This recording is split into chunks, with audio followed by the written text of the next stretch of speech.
sapardım derdi büyük nenem nenem. Bir sapardım derdi büyük nenem nenem. İşim gülüm güleş yüzüm az oldu. Sana bile balayım.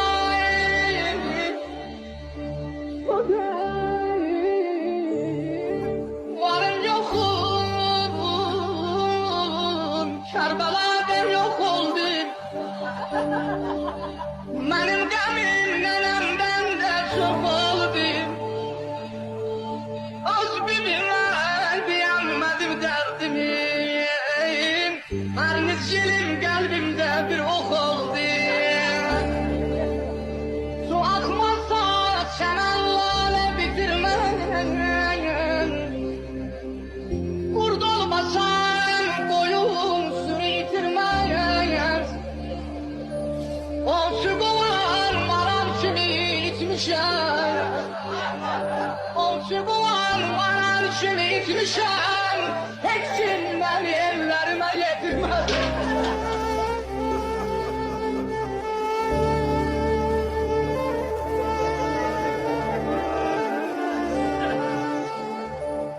Dağlar kimi kalbim başı dumandı.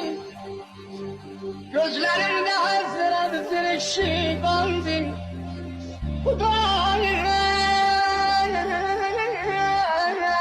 senin uşak nağaladan yollara. Şam'ın yolun tapamıram hayandı. Suvarsalar kumsa toza bürünmez.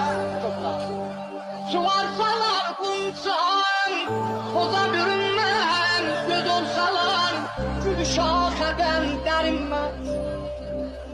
Beləsinim benim kolum budadır.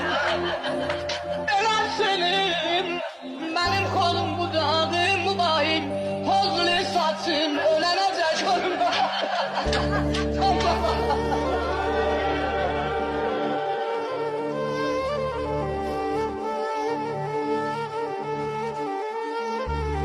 Gele gele heyete gelen aşık olan, sözü sahbil olan.